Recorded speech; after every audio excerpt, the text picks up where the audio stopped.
છોટાઉદેપુરમાં સાંસદ અને ધારાસભ્ય દિલ ખોલી ટીમલીના તાલે ઝૂમી ઉઠ્યા.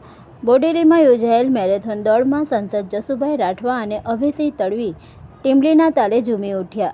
મેરેથોન દોડમાં ભાગ લેનાર દોડવીરો સાથે સાંસદ અને ધારાસભ્યએ ટીમલીની મોજ માણી.